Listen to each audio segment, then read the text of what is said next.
The Cardinals finished this season last in the NFC West at 4-13. Shannon, what do you think here? Was this the right move for Michael Bidwill and the Cardinals? Yeah, we saw this coming, Skip. And clearly, these teams are not listening to the NFL because they've asked them to start firing all these coaches, Skip, and front office people with all these years left on their contract because they've given out over $800 million over the last 5 years. But clearly, these teams said, when we're done, we're done. Yep. Yes, we saw the friction between Kyler Murray and Kliff Kingsbury. It started with the clause in the contract. Yep. The only way they knew that Kyler Murray was not studying because Michael Bidwill, the GM, Kime, they don't know anything about no study habits and no players. They don't. That came directly from the head coach, and Kyler Murray knew it. Yeah. And we see on the sideline, Skip, in the win over the Saints, Kyler's yelling at Kingsbury, come to... He did. I've seen go back and forth, but I've never seen, and even though the head coach is the offensive coordinator, I've never seen a quarterback talk to the coach like that.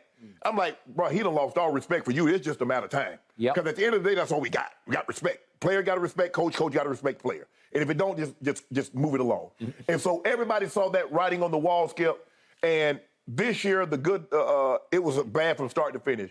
D-Hop missed the first 6 games. Yep. Kyler Murray got hurt, but he wasn't playing well before he got hurt. He wasn't. They squandered last year's great start and then get blown out at home by the Arizona Cardinals. So I think everybody saw the writing on the wall, and I just don't understand you gave him a 5-year extension. So the man get paid by the Cardinals from 23, 24, 25, 26, and 27. So if I'm Kliff Kingsbury, unless you get another job, then No, the first year I'm working for the Arizona Loafing Company.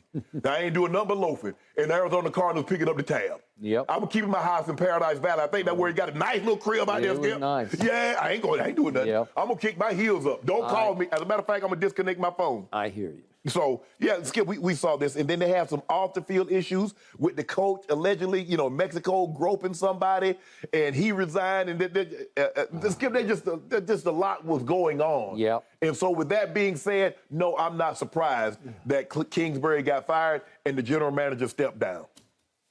Nor am I.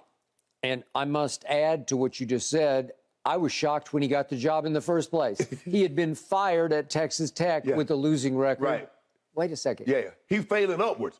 Normally when you fail, you go down. He's falling up. What? Then he got remember he was the offensive coordinator at SC.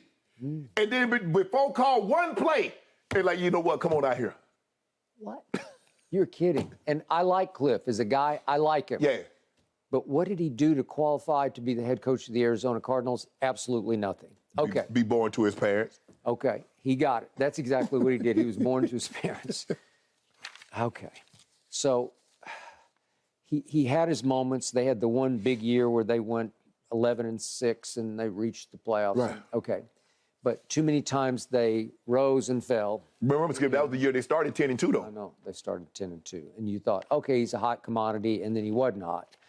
And obviously, as you point out, first 6 games this year, no D-Hop. And then Kyler was gone for the last 5 games. Zach Ertz was gone for the last 7 games. So you can say there's some built-in excuses. Right.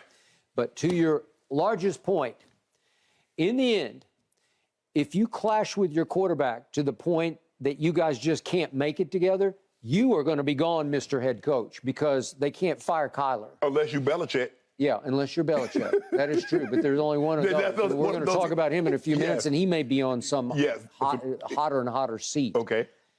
But to your largest point, when Kyler is screaming at the head coach near the sideline on the football field, calm the F down. When Kyler goes after a game, remember they lost to the Chargers on a late touchdown and a 2-point conversion. They lost 25-24 to the Chargers at home. And after the game, Kyler's asked about play calling or whatever it was, and he said, the quote from Kyler was, schematically, we were kind of effed. Well, you want to talk about a shot at your head coach and play caller? Yeah, you're right. You were? Really? Okay, back to the clause, the study clause. I've never heard of anything. You never heard of anything like this. And it was bad enough as is, but it's put in the public contract, so you can't undo it. You can't. They tried to. They tried to rescind it, but it's already out there. Right. And once you do that to the quarterback, once you suggest that his study habits are poor and he needs to be forced to do X hours of study a week, never heard of that. Have a hard time wrapping my head around it. Once you do that and it goes public, I think you're done with the quarterback because I think he was done with you. Yeah, I think so too, Skip. And my thing is, if I'm Kyler, I'm firing my agent because why would you let them put that in there? I don't know. Because it's going to get filed to the union. Yep. And then guess what? Somebody see this contract? Hey, what? Guess what? There's a clause in Kyler Murray's contract that says he needs to study like an extra 20 hours a week away from the facility. What? Huh? And then Adam Schefter or whomever broke the story, and now it's a no, bro. You don't put anything in there. You put those things in there to protect yourself, just like you put clauses. If you do this and this, we can come after your signing bonus. If you do this, Skip, that's why you put it in there. That's correct. Okay. So it was pretty predictable. The coach is going to go and not the quarterback. Absolutely. Am I in love with the quarterback the way I used to be? No, not so much, because when he's scrubbing all of his social stuff and then he's at war with them. That seems to be the new thing to go, Skip. I know. But let me ask you a question, Skip. It seems to me, maybe I'm the only one, they begrudgingly gave him this contract. Yeah, but they gave him the whole boatload. They gave him the contract. 230 guaranteed. Right. It's like Deshaun's. And then they put that in the contract. They're like, well, damn. They gave him the money, but they must be don't feel comfortable. Well, if you don't feel comfortable, why you give? I wish somebody give me $230 million and don't feel comfortable with the work I'm doing. That'd be really nice, wouldn't it? Guaranteed. Okay. So Bidwell, the son of the former owner, he says at the press conference, we will live with the financial consequences. Well, to your point, they're horrible, but they don't count against the cap. So you screwed up. Yeah. Because you just gave Kliff a deal this past offseason. You extended him. Yeah, so that's at least 30. Skip, I'm being conservative. That's at least $30 million. He's going to get it. He's making probably at least $6 to $8 million. I'm going to say 30, probably high end, maybe 45. So he also announced that Kyler will have input into the coaching hire. Right. Well, I think you're almost strapped with that because you guaranteed him $230 million. You better make sure he's cool with the new guy, right? Okay, now, Kyler. Okay, now, one coach done got fired. The next coach you get fired, that's on you. Now, we can blame Kliff Kingsbury and say, well, he probably shouldn't have got the job anyway. But the next coach that get fired, that's you. You fired him. Not Michael Bidwell, not the general manager. You would have fired the next coach if he gets fired. If he has input into the Absolutely. Because that's the guy you wanted. I thought he wanted Kliff because the big deal was Kliff recruited him back to his junior year in high school. And the offense that Kliff installed was tailor-made to what Kyler does really well. The likelihood, Skip, he's not a prototypical quarterback. So to try to put him in a prototypical offense like you do a Brady or like you do one of these other, that's not what he is.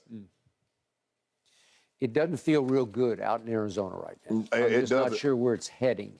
Kyler, that's on your resume now. You don't want to get labeled as a coach killer. Good point. Guys, my crew had that Cardinals 49ers game this weekend, so I sat in meetings with Kliff Kingsbury on Saturday, and you got the feeling he definitely saw this one coming. All right. Thanks for watching, Undisputed fans. Subscribe here to get the very latest from Skip and Shannon. Plus, go watch a few segments from our other shows on FS1.